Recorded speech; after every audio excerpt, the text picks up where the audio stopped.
we remain steadfast in our commitment in delivering local news that matters, stories that inspire, enriching the lives of Filipinos in the Philippines and across the globe.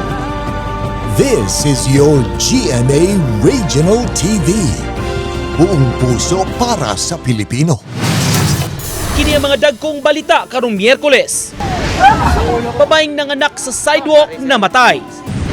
Gigamit nga sakyanan sa pag-ikya sa mga tulisan na tultula na. Online payment alang sa traffic violation sa Mandaue City giproseso.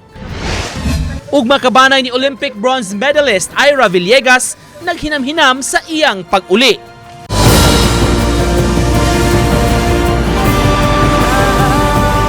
Kini ang GMA Regional TV Balitang Bisdak. May hapon na kinang inyong GMA Regional TV Balitang Bisdak ang bugtong kasaligan, kasandigan o kadangpan sa mga Bisaya nga magatod sa labing dako og mga nagunang balita nga mahinungdanon sa Central ug Eastern Visayas ug live dinhi sa GMA Complex sa Dakbayan, Sugbo. Ako si Alan Domingo. Usa ka babaeng nanganak daplin sa kalsada diha sa may Mango Avenue din Dakbayan, Sugbo apan gituhang nagkakomplikasyon kini. Patay ang parehong inahan ug ang anak nga gihimugso. Anong report ni Nico Serino.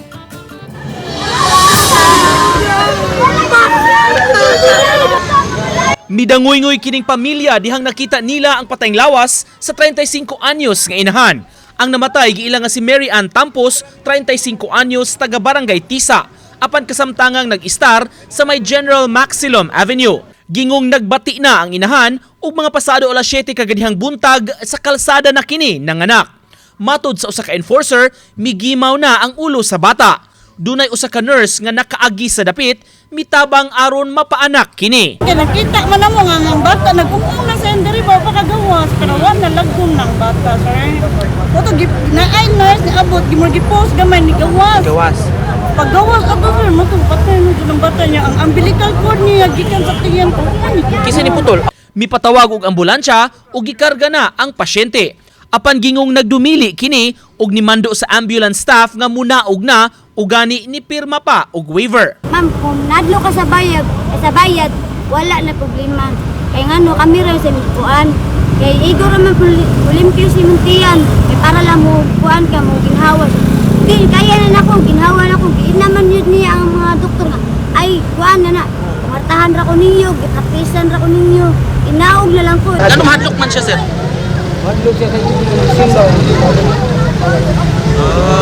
Pero ano mo kumbinsiha sir nga mas luwas man sa ospital? Mo talaga yung kuha na yun. Gaya mo rin kuha, yaman matumangod. Nico Sereno, Balitang Bisdak. Na-recover na sa kapulisan ang sakyanan ngayong gigamit sa mga responsable sa pagtuli sa duha ka jewelry shop sa Cebu City. Niadtong miaging semana, mga responsable na ilhan usab o pasakaan na og kaso. Ano yung report ni Nico Serino. Kuha kini sa CCTV sa gray nga SUV ni atong adlaw mismo nga gitulis ang duha ka mga pawn shop sa Barangay Ermita, Cebu City. Makita ang pagduol sa mga lalaki gikan sa lain-laing direksyon, dunay mga nagmotor ug dunay nagdagan paingon aron makasulod sa sakyanan. Mao na day kadto ang gihimong getaway vehicle sa mga responsable sa tulis. Kagabi sa Barangay Paknaan, Mandaue City, na-recover ang maong sakyanan. Ug sa pag-ukay sa kapulisan sa SUV, ubay-ubay nga makagamitan ang nakuha. Mga sanina, armas ug bisan gamay nga vault. Sa pakisusi, giingong nakarehistro ang maong sakyanan sa usa ka pulis apan tagalaing lugar. We were also able to trace that and that is also one of our POIs actually. So we are preparing cases for these people. Asa asayan ang police? Dili taga PRO7 ang maong personality. Nadakpan sab ang 31 anyos nga lalaking nag-drive sa maong sakyanan. Matod sa kapulisan, upat ka mga suspitsado na ang ilang nailhan ug pasakaan og kaso. Gingong sakop kuno sa notadong grupo. Dili ni taga nga rin, no? They claim to be aligned with the Parohino group, and that is what they're claiming. And they only look for what do you call this one, a local personality here will help them scout for targets. Kaganihang buntag personal sab nga miadto si Acting Mayor Raymond Garcia sa CCPO. Matod niini, natagbaw siya sa dagan sa investigasyon sa kapulisan. Of course, we are still doing more and more investigations so that we can be able to find the other perpetrators of this crime. Pero kanidako na kay ning breakthrough. Kay we feel and we believe nga we are nearing already the conclusion of this criminal act. Uban ni Philip Patricio, Nico Sereno, Balitang Bisdak. Mactan Cebu International Airport ang labing unang airport sa nasod nga nagamit na og bridge-mounted equipment nga di lang makapamino sa paggamit og fuel sa mga aeroplano apan makapamino usab sa carbon emissions. Siluan meron dina sa live update kabahin ini. Mike.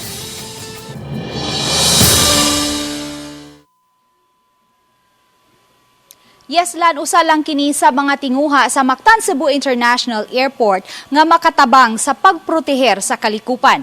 Ug kay makapamenos usab kini sa paggamit sa fuel sa eroplano, gipanglantawan nga makahatag usab kini og maayong epekto sa plitihan sa eroplano.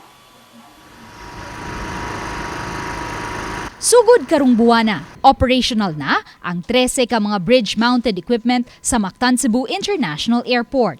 Unom ni ini anaa sa domestic terminal, samtang 7 anaa sa international terminal. Busa, wala na'y makitang mga truck nga may dalang diesel generator nga mag-supply og power sa matag eroplano nga motugpa sa Mactan Cebu International Airport.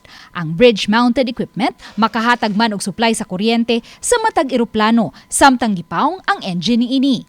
Matag tugpa sa usa ka eroplano, pagnguniini ang iyang makina. Apan kay gikinahanglan mang mag-andar gihapon ang suga og aircon sa eroplano, samtang nagpakanaog sa mga pasahero hangtod na sa paglimpyo sa eroplano ug sa pagkarga og mga supplies, ang bridge-mounted equipment ang muhatag og power supply sa eroplano.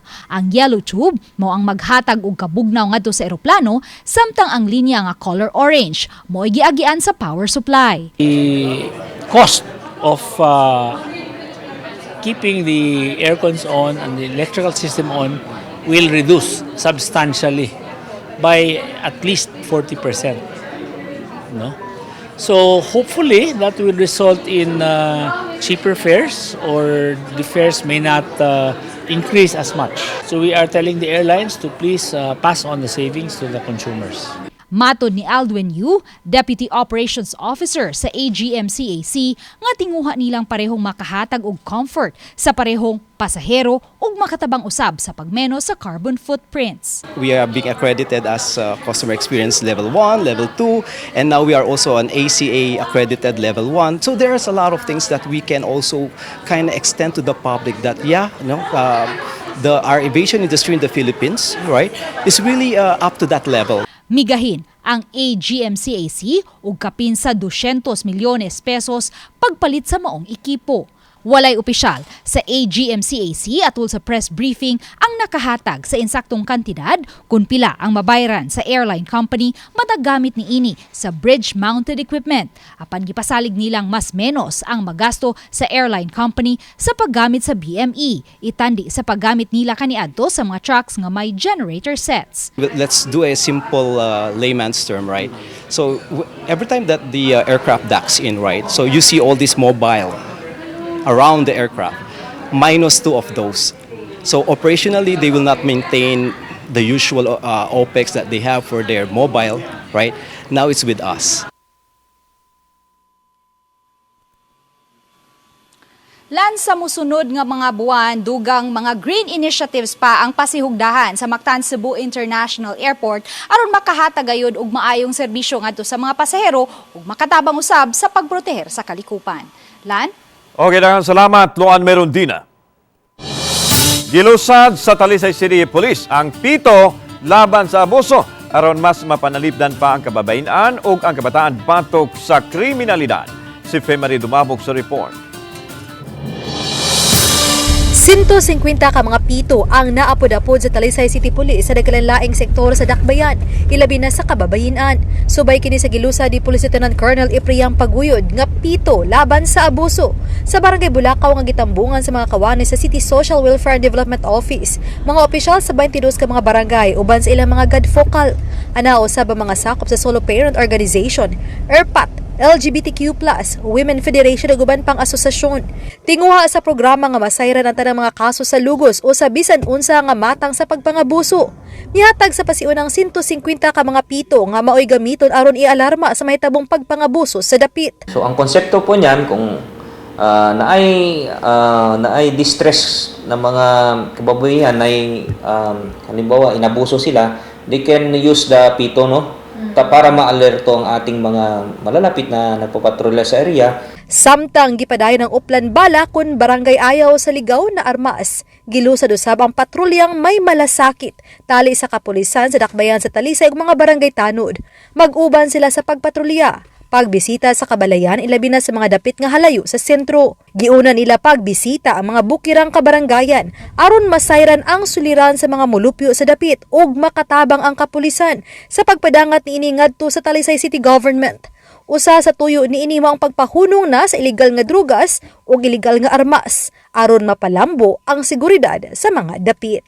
As bridge sa ating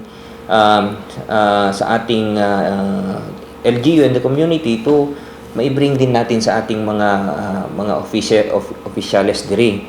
So at the same time, yung mga tanods po natin ay in-empower natin. Ubani Clans Gabutin ug Rod Prado, Femery Dumabok. Balitang Bisdak.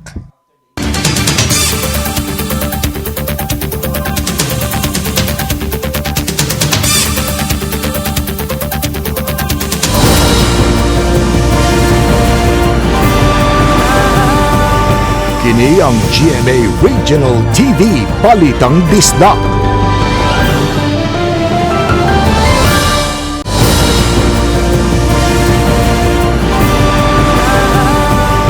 Kini ang GMA Regional TV Balitang Bisdak.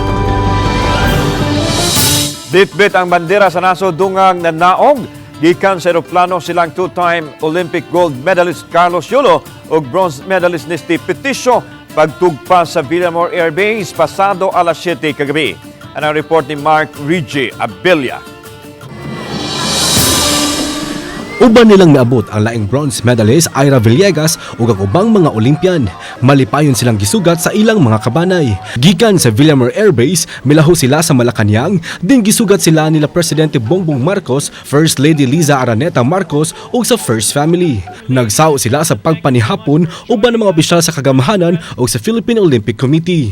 Gihatagan ang tanang misalmot sa Olympics og presidential citation. Gihatagan usab og tag sa kamilyon ka pesos isip cash incentive ang tanang misalmot sa Olympics bisan pa man nga wala nadalang medalya. Gawa sa presidential citation, gihatagan usab og tag 2 milyones pesos ang bronze medalist nga sila Nesty Peticio ug Ira Villegas. Pinapaganda ninyo at pinapatingkad ninyo ang pangalan ng Pilipino.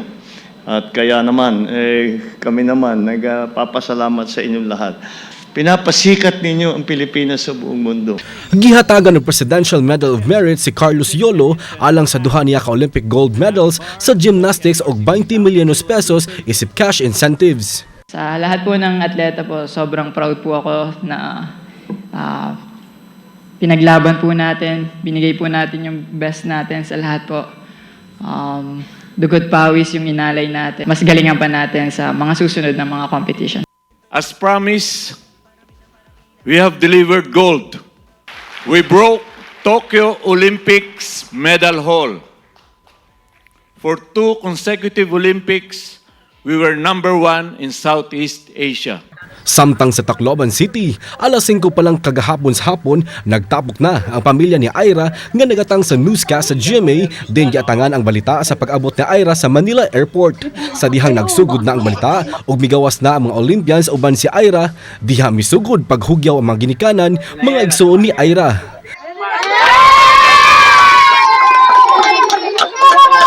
Dayag ang ilang kalipay, ilang gipakpakan o giabibahan ang pag-abot ni Ira. Kauban si Clans Gabutin, Mark Regiabella. Balitang Bisdak. Panahin pang investigasyon sa kapulisan sa bomb threat nga mibulabog sa dakong universidad sa Cebu City. Gitugyan ngadto sa Regional Cybercrime Unit ang pagsusi kabahin sa post sa giingong ng hulga sa pagpamumba. Bisan kung na-delete na kuno ang post apan gipanghinaot nga matrace gihapon kini pinaagi sa ekipo sa mga buhatan. Gipaabot pa sa Cebu City Police Office ang pakisusi nga gihimo kabahin ini. Nga maghuwat pagita sa investigasyon sa ato ang RACO 7 kay sila gimurag technically expert na nga sila gyud mga technical person to say nga it was just a dummy account or it was really an kuan gyud kanang tinuod nga account. So as of now we are still waiting. Gitrabaho na sa Mandawi City Traffic Enforcement Unit ang plano nga ipa-online o ubang payment channels ipaagi sa pagbayad sa traffic violation. Usa kini sa gikonsiderar sa team alang sa mga kliyente nila sa Mandawi City. Labi na kadtong mga dakpan sa lain-laing mga traffic violations. Aminado sila may masayon unta kini apan sa pagkakaroon gi proseso pa nila kining maong pamaagi. Mamahimo sab kuno kini nga sa ubang mga violators nga dili makahigayon sa pagbisita sa opisina o kaha out of town.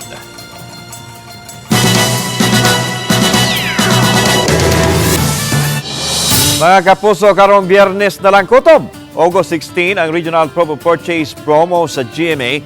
Ang kapuso kasiyahan panalo. Pwede gihapon ninyong mapadala ang inyong entries sa Dagupan sa Pangasinan, Naga sa Bicol, Cebu, ug sa Cagayan de Oro City.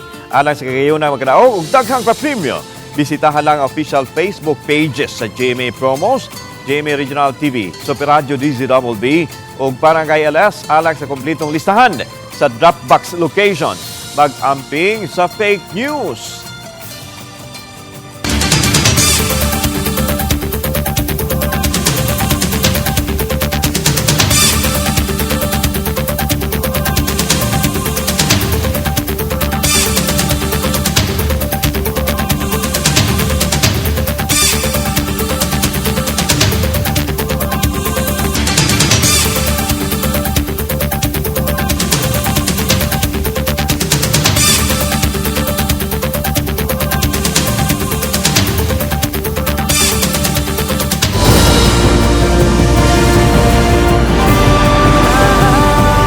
Kini ang GMA Regional TV Balitang Bisdak.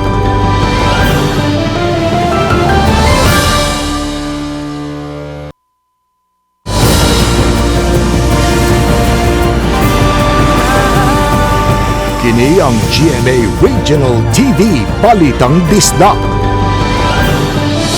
Usa ka lalaki ang patay human kay pinusilan sa kapulisan atol sa pag-serve sa warrant of arrest sa may Barangay Bayong, Balamban, Cebu. Ang nakalas gitumbok nga usa ka gun for hire o gikonsideran nga wanted person sa kapulisan. Matod sa otoridad nga human sa sinukliay ug bala, napalga na lang nila ang suspect nga nagbuyod nga wa nay kinabuhi. Usa ka armas nga adunay mga bala ang na-recover sa kapulisan nga posibleng iya sa suspect. Samtang laing kaliwat usab sa nakalas nga suspect ang gisilbihan sa warrant of arrest nunot sa giatubang nga kasong murder o frustrated murder. Ang 28 anyos nga suspect nga gilang most wanted person nagkuhaan og maarmas og ginadaling drugas nga mokabat sa 120,000 pesos. Gibangog na karon sa Balamban Police Station ang dinakpan. Paglibkas sa cease and desist order sa ship breaking operation sa MV Diamond Highway sa Barangay Punta Inganyo, Lapu-Lapu City. Wa matigayon human masuta nga adunay kalapasan nga nahimo ang management sa nasoing ship breaking operations sa DENR Senro. Matod ni Jocelyn Abayan, Environmental Specialist 2 sa Senro, Lapu-Lapu City, nga bisan kon natuman sa management ang ubang violation nini panasuta sa DENR nga napakyas kini sa pagtuman sa nalatid sa foreshore lease permit. Gidasunan usab kini sa City Attorney. Base sa pagsusi sa DENR Senro, nagbutang og riprap wall ang og bricks ang management sa maong barko aton sa ilang ship-breaking operations sa yun nining tuiga. Sa pagkakutlo nining balita, wa ang paiguluwatang pamahayag ang management sa MV Diamond Highway. Lang among condition sa ilaha until you can present a DENR clearance nga cleared na mo sa DNR, usa ta mo live sa cease and desist. Doon natin mga structure or any development na within sa shore, kinahanglan ta mo kuha og kanang for shore's permit. Kanya adto na siya kuhaon sa Senro per 3 DNR. Kunya mo na ang wala ma-comply sa MD Diamond.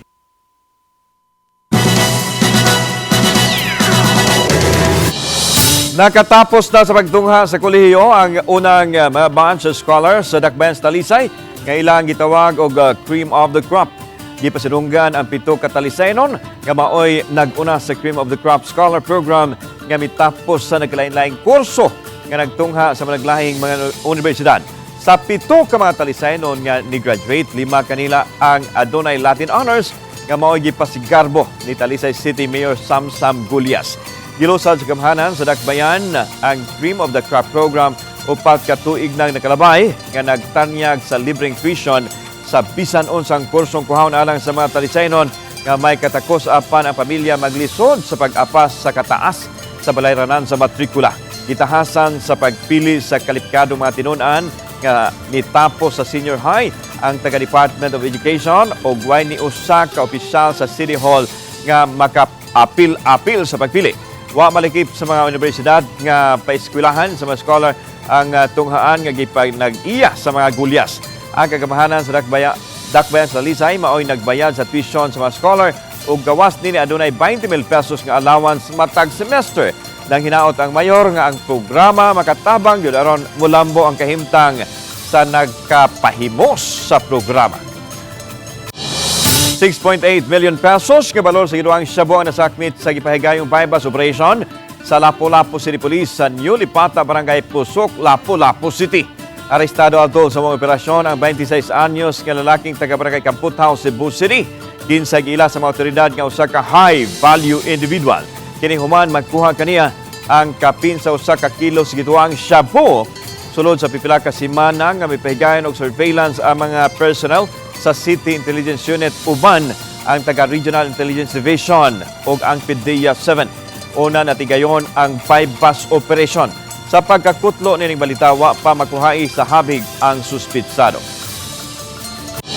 Aron mas mapalambo pa ug makatabang ug aron maangkon usab ang kausaban sa kinabuhi sa mga persons deprived of liberty sa Talisay City BJMP Male Dormitory, usa ka chapel o gitawag nilang House of Worship ang gisubhan. Si Associate Justice Geraldine Faith Ikong uban ang pipila ka masakop sa Integrated Bar of the Philippines Cebu Chapter maoy nangulo sa inaugurasyon human sa pagbindisyon sa kapilya. Matod ni Jail Superintendent Richard Tulabing nga nakapatukod og kapilya tungod sa tabang usab sa pribadong individual og organisasyon. Nagtuo siya nga dako kining matabang ilabi na sa espirituhanong aspeto sa kinabuhi sa mga PDL aron maangkon ang kausaban sa ilang kaugalingon samtang bayaran nila ang sa laod nga nahimo sulod sa jail facility. Giatgan karon ang nagaduol na nga Ultimate Dragon Boat Race nga ipahigayon sa Marimao Wharf sa lungsod sa Dawis, Bohol. Karon na ng weekend, gipasugdahan kini sa Bohol Paddlers Association Incorporated isip pamaagi aron mapalambo ang kahimsog sa pagpuyo, turismo ug sa pagpabilin sa kalikupan. Gipaabot nga mosalmot ang 30 ka mga teams nga gilangkuban sa 300 ka mga paddlers gikan sa nagalain-laing rehiyon sa nasod. Gitawag kini nga Endurance Non-Stop 7 Heat Race nga labing una sa Philippines Dragon Boat Circuit. Sa boat race, ipakita sa mga paddlers ang ilang katakos sa pagpamugsay, pagtinabangay o ipakita ang ilang kalig-on tungod sa kahigpit sa kompetisyon. Matod sa Bohol Paddlers nga ang karagatan sa lalawigan nagpabiling haom din ipahigayon ang Dragon Boat Race. One of the things nga atong gi-promote ani sports tourism. So this is one way of keeping the spirit of dragon boating alive and for them to look forward to Bohol's event kay this is a very unique race format.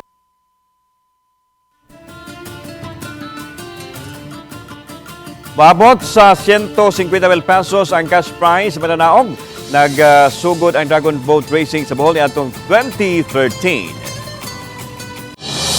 Mga DOT accredited establishments nga nasayran nga may presensya sa jellyfish gidasig sa pagmuntar og mga signages sa ilang mga establishmento.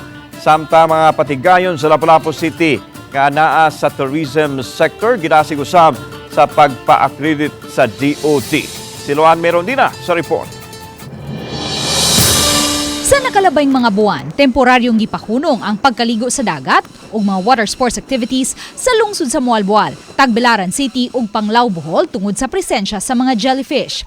Hunyo usab sa mayaging tuig, usa ka lokal nga turista ang nakalas human maigo sa box jellyfish samtang naligo sa dagat sa Santa Fe, Bantayan Island. Subay ni ini, giawhag sa Department of Tourism Region 7 ang tanang mga DOT accredited establishments nga nahimutang sa mga beach destinations nga nasayrang may presensya sa jellyfish sa dapit sa pagbutang og mga warning signs ug safety reminders ilabi na sa mga dapit sa ilang property paingon sa dagat.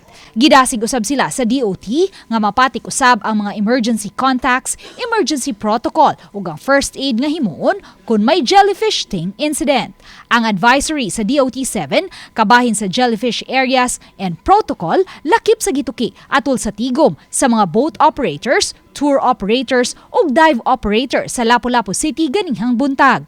Mato ni Marlon Barrientos, Senior Tourism Operations Officer sa DOT-7 nga padayon ang ilang pakigalayon sa BFAR, DNR, DOH ug DILG aron makahatag og igong kasayuran kabahin sa jellyfish ug sa mga angayang buhaton kung maigo ni ini aron magiyahan ang tanang na matigayon ubos sa turismo. Para kami sa safety sa itong mga turista, kay simba ko na yung disgrasya, kita gyapon may makuha, kay mga tanang tag-turista naman na ay nakuha, na ay naigo or nakuha sa jellyfish pero walay assistance na nahitabo, kay dito mo. Samtang gituki usab atol sa tigom ang issue sa 100 pesos nga environmental fee. Usa sa mga nag-operate og dive shop sa Lapu-Lapu City nang hinaot nga unta adunay himuong revision sa ordinansa sa environmental fee sa Lapu-Lapu City. Maybe for consideration, we shouldn't be subjected to environmental fees when we're training because after all, we're producing more divers who would patronize the sport and in turn will also be generating more environmental fees. Matod sa author sa ordinansa, Konsehal Annabeth Quizon, nga napatikman sa ordinansa ang mga exemption sa pagpatuman sa environmental fee. Mo na kung ngayon kanina nga, kung naala ka sa hotel, naligo ka kanina sa hotel, dili ka mo bayad, gawas lagi, gawas ka. So, pagyasan siya nga, ato lang siguro klaroon nga, kani siya mga estudyante ninyo, sir. Mipasalig hinuon ang mga co-author sa ordinansa nga tagsa-tagsa unila pagsusi ang mga dive shops aron masuta ang ilang kahimtang. Gihatagan usab og higayon sa City Treasurer's Office nga makapasabot ang mga dive shops ug island hopping operators nga wala mobayad sa environmental fee. Matod ni Lapu-Lapu City Tourism Officer Gary Lau, gipaminaw nila ang sentimiento sa mga namatigayon ubos sa turismo ug gidasig niya kini nga magpa-accredit sa DOT. No, matagkaroon po niya mag-usap-usap ang dagan. So, matagkaroon po niya usap ang ato mga programa kung say takdo anak o tumurat. Uban ni Marlon Melgazo ug Rod Prado, Luan Merondina. Balitang Bisda.